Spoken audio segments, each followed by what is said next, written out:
From the beautiful campus of Casper College, it's the T-Birds Coaches Show, bringing you game breakdowns, expert analysis, and exclusive interviews. Here's your host, Tom Myler. Welcome, T-Bird fans, to another great and fantastic Casper College Coach Show. With us once again is our head coach of the men's team, Coach Tom. Welcome back. Thanks. It's always a pleasure. We like having you here. I feel like, have you been grooming your beard a little bit? No, I haven't, but I'm going to. But this is becoming a really regular thing. Oh, is it? Yeah, it's like we've been doing this every week. Well, I mean, pretty cool. Yeah. Excited to be here again. That's how we do it, man. It's wonderful, and we're excited, and we get to talk basketball. Yeah. So let's talk basketball. Let's talk basketball. That's all right. So this last weekend went 2-0, back to the winning ways. I mean, you kind of had a little blip there against North Idaho, and I mean, we talked a lot about that. But this weekend, I feel like went a lot better. There's a little bit more defense, which Yeah. But I mean, yeah. I feel like it was a little bit better, and seeing your team, I feel like just really do well as a team. Really is kind of how I feel like this weekend went. Yeah, no, for sure. I mean, ironically, was kind of our focus was team defense, and even though we gave up 81 points, I think in the first night, our pace is so fast that 81 is probably equivalent to 60. If you cut down the possessions, but we just play so many more possessions. We held them. I don't remember what the percentages were, but they did not shoot the ball well from the field or from three. And I do think that was, a lot of it was our defense. So that was good to see. And I think we did it as a team because I think people associate team basketball as are they passing the ball to each other, are they making plays for each other on the offensive end? But basketball is very much a team sport on the defensive end too. And if there's a weak link or someone not doing their job, then, it really lets down the team on that side of the floor. So that was good to see. Yeah, and I agree with you on that one. Usually, for me anyway, I'm thinking, it's the passing and getting the assists, and that's the team basketball. Right. But yeah, it's defense. If there's a weak link on that defensive end, you're going to give a lot more points. Then you're having to cover extra, and then you're all out of sorts, and then you can't run what you want to run. Exactly. Yeah, like we talked about, it's all connected. But yeah, it was good to see, and it was something that, we emphasize all week in practice. We do something called a kill drill, and a kill in basketball is 3 stops in a row. And so I'm a very offensive-minded coach. People know that. I'm not stupid. I know the importance of defense. Right. But my mind just drifts to offense because I think it's more exciting. I'm not saying those coaches that love defense, I know you guys find it exciting, but right. I like offense. I like putting the ball in the hoop. I think our guys need statistics to move on to the next level. And, we try to have a system that allows multiple players to have, good averages in their points per game and things like that. And so, yeah, but in practice, I had to check myself a little bit. I understand defense. I know defense. But we did a bunch of just kill drill scenarios. So whether it was guarding the other team's plays, whether it was transition defense drills, even in our press, we made teams get 3 stops in a row. So we would have a team sit in practice on defense for sometimes 15 minutes straight, where they would get to 2 stops. And anytime a team gets an offensive rebound, it starts over. So they don't actually have to score, if they get an offensive rebound. So you got someone like Steven or Ben or even Ethan. Nate Talich was back. They really, kind of demoralized the defense sometimes when they would crash and get offensive rebound. But it was good for us because I think our focus in the game shifted to we need to get consecutive stops. Mm-hmm. So. Well, and even something, too, that I noticed, and this is what we talked about last week, was kind of that middle of the court defense. Yeah. And I saw a lot of that actually happening this last weekend. It's just they're really buying into kind of that more working it slowly down and covering a little bit better. Granted, you're always going to have those where they break it and there's going to be that wide open, and there's a couple of those that I saw. But overall, it's they're getting there. Yeah, and honestly, I feel like I'm more, pleased is the wrong word, but I'm definitely more open to a team scoring against our press fast than a team not scoring in our press and then making a very simple move or action to get them an open shot. Yeah. And that's what we had talked about. It's just we got once they don't score, now's not the time to let them have an easy bucket. Now's the time to lock in and play team half court defensive, our principles and get a stop. And I thought we did a good job, especially Friday night. Saturday was a little different. It wasn't different in a bad way, but we did some things differently defensively Saturday. Okay. Well, and we'll talk about that Saturday game because I imagine the matchups were probably a little bit different. And right. I mean, that was definitely a hard-fought one on Saturday. Right. I thought for sure on Friday you were going to get to, tie your 139 record, but, I mean, 124 is still very impressive.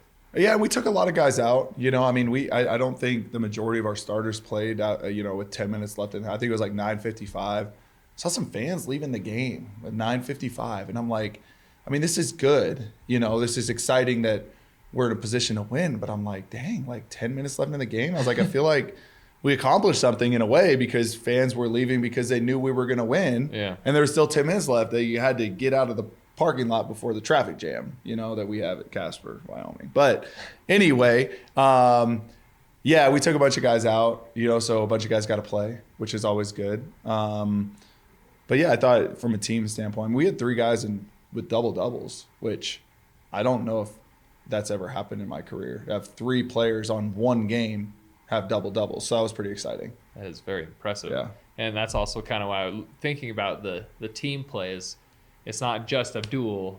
I mean, you've got multiple. I mean, Stephen Osei's there, and we talked about it. It's not Never Dawn. Shoot. Sasser, Nate Sasser yeah, the Nate third. Sasser, that yeah. He's, his confidence level, and you can see it in the statistics that he's come to play as well. For sure. And it's just really fun to see all these aspects of just think you guys are on the up and up. And yeah, I hope so. I mean, I think the group. I think the group is still hungry. It's really easy. We've talked a lot about complacency because I feel like we've gotten complacent at moments, and it's costed us. I think we were complacent going into the Monroe game, and granted, like Monroe's a really good basketball team. I think they're top 20 in the country right now. Mm-hmm. And then I thought we got complacent going into that North Idaho the third time we played them, and I think we got complacent a few other times, and we were able to win, but we just want to learn and grow and not do that based on what the result is, because if we're only going to get better if we lose a game, like we're losing a lot of opportunities to improve as a team. And so I think they're bought in. I mean, you think you play a good basketball game even if you win, and then you go watch a film and you're like, oh my gosh, like we made a lot of mistakes. Mm-hmm. And so, film is a really good teacher because you can't hide in film. Like it is what it is. Like you can pause it and you can show guys that they're in the wrong position. You can show guys, when they turn it over, like look how many people are standing around wide open. There's a lot of things that you can do that when you're in the moment you don't realize. And even as a coach that I don't realize, and that's why film's so important as a coach too, is because it just gives you a chance to really like take a step back when there's no emotions, when there's nothing, when you have to be so worried about the next play that you can watch film and really critique yourself and your team and, decisions that you wish you would have done differently. Yeah, I know that's great, after the fact, but even Right. going into a game, you watch some film. But Right. So you prep a lot for Lake Region State College, but then you turn around quickly and play McCook. Yeah. And that was a very tight game. Let's talk a little bit kind of what that matchup was. I mean, like obviously the result was pretty close. So Right. let's talk a little bit more about what happened there. Yeah, I mean, McCook's a good team. They got good pieces. They've got some good wins this year. I think they probably have some losses that they feel like they shouldn't have too. But they played, they went to Triton in Illinois. I think they went there. I think the game was there. And, it was a 7-point game. And I think it was a 1-point game with like 4 minutes left. And Triton was the national runner-up last year. So like they're a very confident group. Mm-hmm. They've got a lot of really like scrappy, quick, smaller guards that are really tough matchups. And then they got a kid that's 7'2", and they got some other guys with some size. Not a super deep team, but I feel like their team plays really confident, and they were really scrappy, and I thought they did a really good job. I don't think we underestimated them. I don't think I think that they just came out like, hey, like we're at Casper College, like we're playing a team that's a really good team, and let's give them our best shot. And that's what we talk about as a group is like, whenever we play anybody, like we're going to get everybody's best shot, I mean, especially when we're at home, like that's a highlight of your season. If you come into Casper College and you win, you know what I mean? And I think that we're always going to get team's best shot. I think coaches probably do a good job communicating that with their teams and how big of a game it is and how big of a win it would be for their program. And so I don't think anyone takes us lightly, and so, yeah, but they're a good team and I'm excited we escaped with the win. I think we made some adjustments in the second half that really slowed them down, and it slowed us down too, but I thought we kind of needed to slow them more down. And we talked about like there's going to be a gamer here where we got to say we got to do something different to win this game, and then we can get back and correct some of the things that forced us to, do things differently. Well, and credit to your team to be able to make those adjustments, because I mean, we have talked about this, you're right, where it's, hey, yeah, I know it's not working, but we need to work on our stuff, our identity. But this, obviously, you saw something saying, hey, if we don't make adjustments, we're not going to win it. Yeah, and again, I'll shout out, our assistant coach, Dion Anderson, because, we press a lot, but we press back into man-to-man defense pretty much all the time. We've worked on some zone, but the problem is when we go zone is we haven't been pressing. We just fall back into zone, which, again, that kind of contradicts the way that we want to play. So last week, Dion said, well, we need to work on, our press back into zone. And so we spent some talk about the kill drill and things like that. Yeah. We spent time doing that. And I think because of those times in practice that we did it, and because of Dion's idea, I felt comfortable as a coach to switch to that. And it worked. And they had a hard time attacking it. Again, it kind of slowed the pace down just a little bit. But, again, you have to make those choices as a coach. Sometimes you're like, well, I'm not going to be so stubborn that we lose the game because of it. So. Yeah, absolutely. So, yeah, great wins. We're glad that you escaped with one, even if you had to change a few things up. We got a couple of tough going to Gillette with this border war this weekend. So you got to start with Miles Community College, who you've already beat once before. We've talked about with North Idaho having to play teams 2 or 3 times. Right. What's kind of the idea or the headspace we're in for this Miles game? Yeah, I mean, we definitely can't take them for granted. They scored a lot of points on us. I thought in that game versus them, we obviously shot the ball really well. We scored 139 points. Like, to think that we're going to score 139 points every time we play them is foolish. And so I think what we've been doing in terms of just like focusing more on that half court defensive side and also a rebounding factor. I mean, Lake Region, we had 24 offensive rebounds. We took 98 shots against Lake Region, which is like unheard of. And we absolutely dominated the glass. And that's kind of been our biggest focus. And we've talked about it on here is taking care of the basketball, especially in stretches. Like, we're going to have turnovers, but not having these stretches. And we did that a little bit Saturday, and that's part of the reason, that I thought the game was so close, was we turned the ball over and it led to points. But when we rebound the basketball, we had 19 offensive rebounds against McCook. So, like, again, that's, when you really look at it, the reason we won the game is because we rebounded. We out-rebounded them. There's a lot of things you could say happened that led, and things helped, but rebounding is the biggest indicator of winning basketball games. And so, we got to rebound, and we got to play better half-court defense, and then offensively, we just got to do what we do. I mean, that's a nice part about playing for me is if you rebound and you try to play defense, at least with our principles, like, you get a lot of freedom offensively. You can kind of go and play and try to make plays. And if I call out a play, but you feel like, hey, this kid can't guard me, like, I'm not going to pull you out of the game. I don't really like micromanage the offensive side of the floor. So really just tightening up some of those things we've been talking about. Man, that's cool that you do that. You basically say, hey, yeah, I'm the coach, but you're in the game. You see it firsthand. I'm going to give you the responsibility. Yeah. And so that's kind of a neat little insight there. I didn't realize that's how you kind of hands-off coaching. Yeah, I mean, and I think that's why we've had players like Abdul and Darius and at other schools that I've been to. I never want to be a coach that, takes any kind of confidence away from our players. I feel like as a player, when you're on the court, if you're constantly looking over your shoulder after you make a mistake or to see if a sub's coming in, it's hard to like play basketball to your full ability. I think I think basketball is a game of mistakes.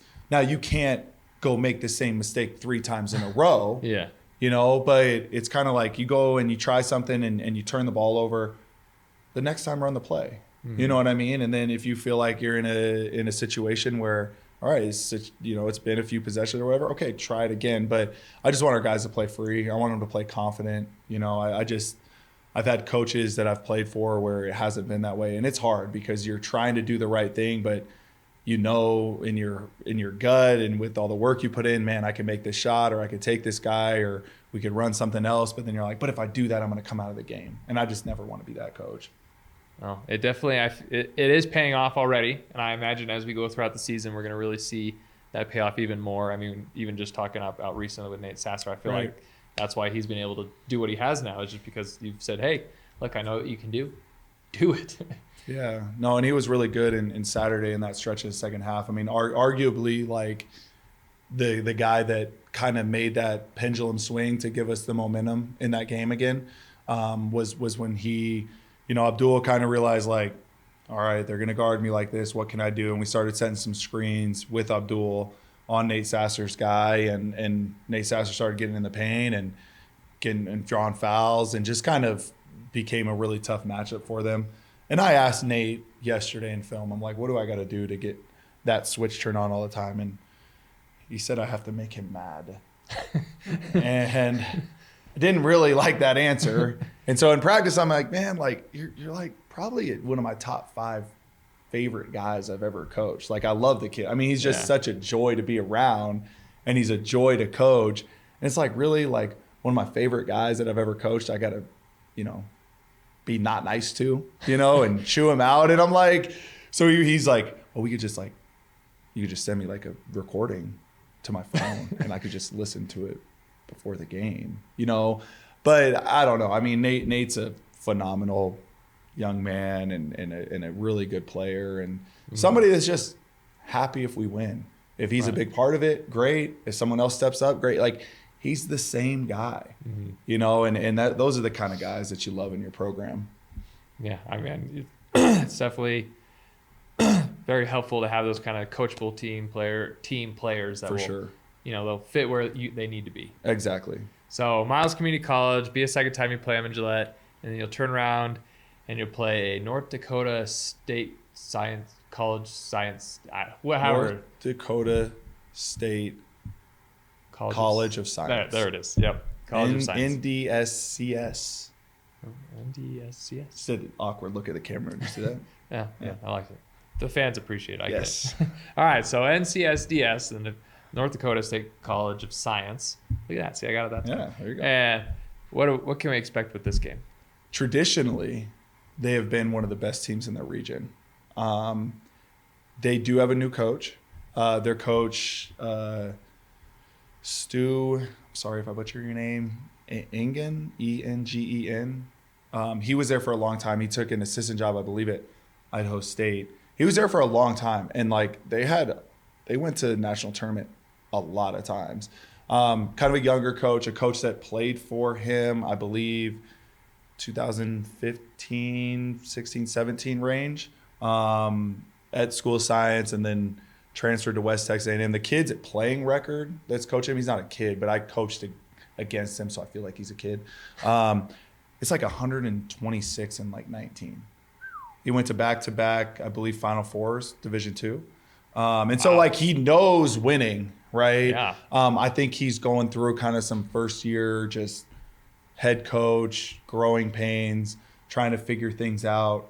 And so, but a team that, again, historically, it's a really, really good program. Ed Tue, who coached here a while ago, our vice president's husband, that's where he came from before he coached at Casper College. He was at the School of Science. So a lot of tradition there, a lot of really good teams there. A coach that I know will get it going. It's just kind of a matter of like when. And so it's a team you definitely don't want to sleep on by any means. Oh, absolutely not. So, which we don't want to with anybody, but again, they've just like, he'll figure it out. And when he figures it out, like he'll win a lot of games and have a lot of really good seasons for him. So, but yeah, it's a fun event. It's always cool to have that many games going on in a gym, men's and women's, and it's in a really cool facility.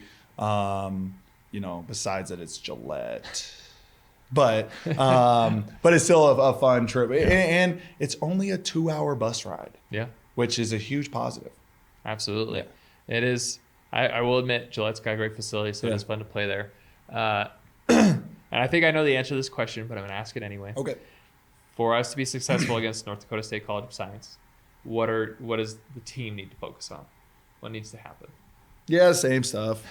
I'm sure something, but like what we talked about, in regards to Coach Canary's show too, like there'll probably be something we're neglecting this week because we're so focused on the other things, and it could come to light on Friday night. And so there could be some new things that we have to do. I'm not super familiar with them, but if I'm just talking about us, it's playing at our pace, dominating glass, taking care of the basketball, and playing good, solid team defense. And then just having our pace on offense, just being a team that's really hard to guard, that shares the ball. So I guess probably things that would make anybody win. But, just a little bit different with how we do things with our press and playing fast and that sort of thing.